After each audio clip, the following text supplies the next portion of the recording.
सबसे पहले तो हनुमान जन्म उत्सव की समस्त सनातन अनुयायियों को बहुत बहुत बहुत बहुत शुभकामनाएं। आज का जो विषय है वह हिंदू लॉ यानी कि हिंदू विधि का क्वेश्चन है कि हिंदू विधि के स्रोत कौन कौन से हैं। एलएलबी फर्स्ट ईयर का ये सब्जेक्ट है और ये क्वेश्चन मैं करूंगा, इसको राजस्थानी भाषा में नॉर्मल भाषा में समझाने का प्रयत्न करूंगा। तो आप सब साथियों से रिक्वेस्ट है जो एलएलबी फर्स्ट ईयर के हैं, जो एलएलबी सेकंड ईयर के हैं, जो एलएलबी फाइनल ईयर के हैं, doctor BR Ambedkar law university के स्टूडेंट हैं, तो इस यूट्यूब चैनल को सब्सक्राइब कर ले और इसी वीडियो के डिस्क्रिप्शन में आपको टेलीग्राम और व्हाट्सएप ग्रुप का लिंक मिलेगा, उसे आप फॉलो कर ले और उस ग्रुप से आप जुड़ जाएं। तो आज का मुख्य क्वेश्चन जो है, प्रश्न जो है कि हिंदू विधि के मुख्य स्रोत कौन कौन से हैं। पहले तो आपको मैं बता दूं कि हिंदू कौन है। जो सिंधु नदी के आसपास में जो निवास करते थे, सिंध से हिंद शब्द का निर्माण हुआ है और हिंदू सम्राट विक्रमादित्य की जो विक्रमी संवत है वह आज 2081 है।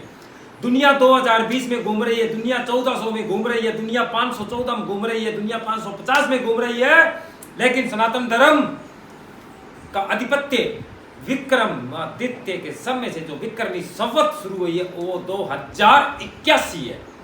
गर्व करिए कि हम 2081 में। अब हिंदू विधि के मुख्य स्रोत कौन कौन से हैं।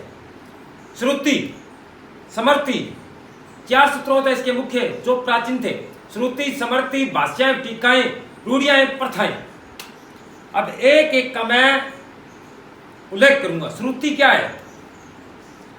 श्रुति जैसे ईश्वर ने, परमपिता परमात्मा ने, भगवान ने ऋषि मुनियों को अपनी वाणी के माध्यम से जो आलेख किया, जो बोल के बताया, जो ऋषि महात्माओं ने उसे सुना, सुनने का अर्थ होता है श्रुति। यानी कि जैसे आपने कुछ बताया और मैंने वह सुन के और मेरे दिमाग में डाल लिया, क्या है वह श्रुति। किसी को सुनाना श्रुति। अब सेकंड पॉइंट पे आइए, मारवाड़ी में बता दूं, अगर आप मां सुन गए और भी चीज ना पा गुण ली, यानी कि हमने उसको याद किया, उसको सुना, तो श्रुति है। समृति, समृति का मतलब समृति, दूसरा पॉइंट है जो समृति। समृति को मतलब है कि याददाश्त, उसको याददाश्त के तौर पे रखना। जैसे आज मेरे को बताया कि भारत का प्रधानमंत्री नरेंद्र दामोदर दास मोदी है, मैंने ये सुना और इसको याद किया। याद करने का मतलब सुनना श्रुति, याद करने का मतलब समृति, उसको याद कर लिया। भगवान ने, ईश्वर ने, हमारे परमपिता परमात्मा ने जो उपदेश दिए, किनको दिए, ऋषि महात्माओं को, ऋषि मुनियों को उपदेश दिया, उन्होंने सुना तो श्रुति, उसको याद किया, स्मरण किया, तो क्या है समृति। अब आ जाइए आप टीका एवं भाष्य। तीसरा पॉइंट है टीका एवं भाष्य। इसका अर्थ सीधा सीधा है, टीका और भाष्य का मतलब होता है ग्रंथ।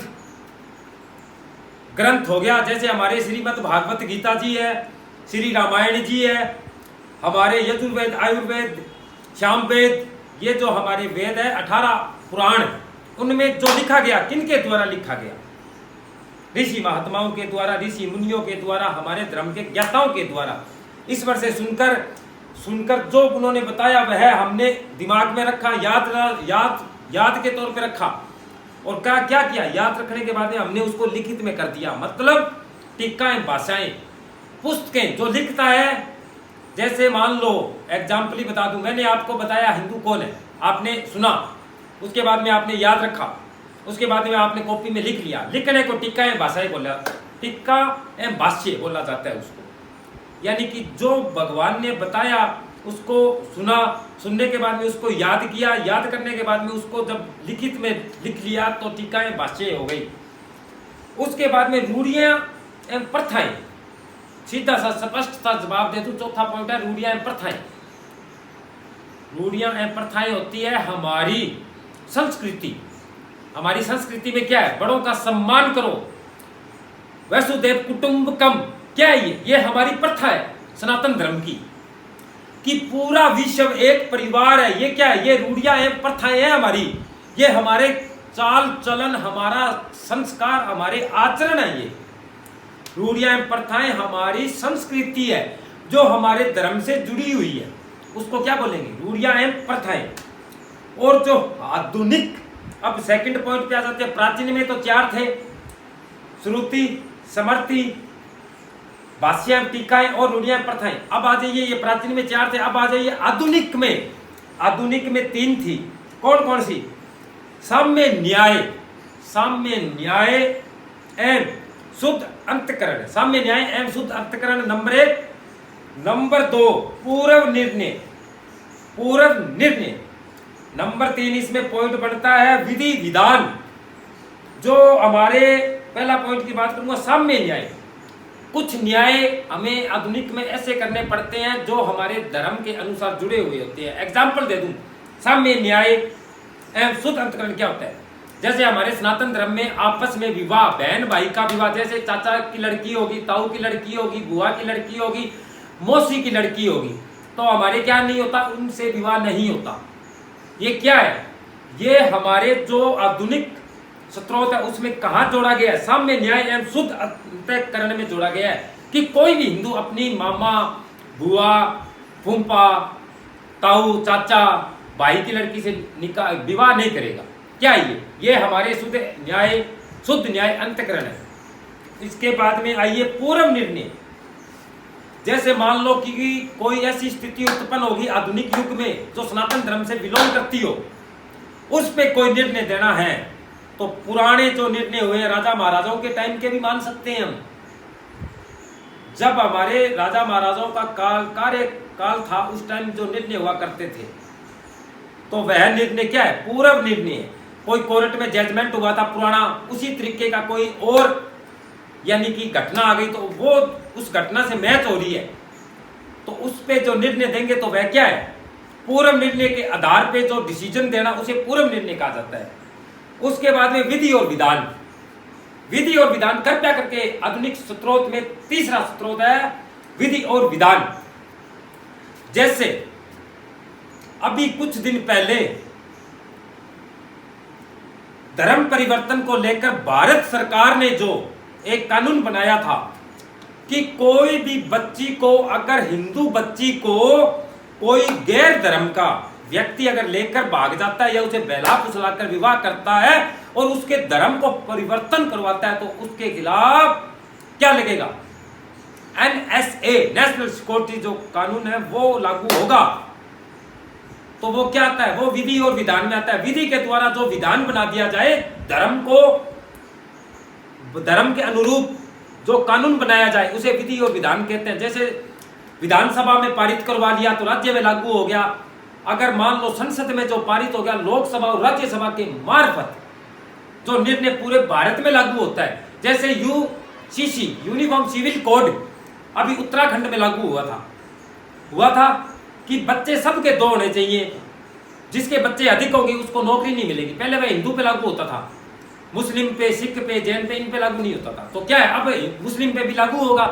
तो यह जो निर्णय होते हैं ये विधि विधान के निर्णय होते हैं, जो धर्म को साथ में लेकर,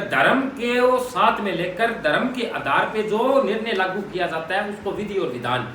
कुल मिला के सीधे सीधे शब्दों में बता दूं, जैसे उत्तराखंड में UCC लागू किया गया तो वहां की असेंबली ने वो पारित कर दिया कानून की सबके 2-2 बच्चे होने चाहिए। किसी के 4 बच्चे, 5 बच्चे होंगे तो वह नौकरी नहीं लगेगा, उसको राज्य सरकार की कोई सुविधा नहीं मिलेगी। तो वह कानून क्या है? विधि और विधायकी बोल दो, विधान बोल दो, एक ही बात है। जो लोकसभा से राज्यसभा, विधानसभा में जो पारित किया जाता है कानून, जो धर्म के आधार पे होता है, धर्म की अवहेलना नहीं करता, वह सार्वभौमिक निर्णय होता है, उसको विधि और विधान बोला जाता है। हो सकता है ये क्वेश्चन आपको समझ में आ गया हो। अगर ये क्वेश्चन आपको समझ में ना आया हो तो आप जितना जल्दी हो 500 मेंबर इस YouTube पे जुड़वा दो, ताकि लाइव आकर आपको मैं प्रत्येक क्वेश्चन समझा दूं।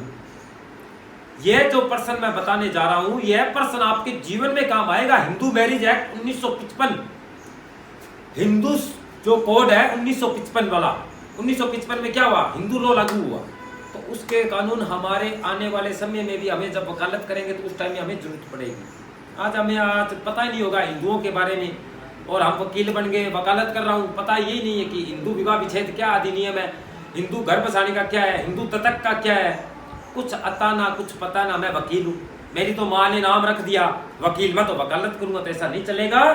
इसलिए जल्दी से जल्दी इस चैनल पे 500 मेंबर जुड़वाएं, ताकि लाइव आकर आपकी प्रत्येक एक विद्यार्थी की आने वाली जो नींव की ईंट है वकालत में, वह मजबूत कर सके।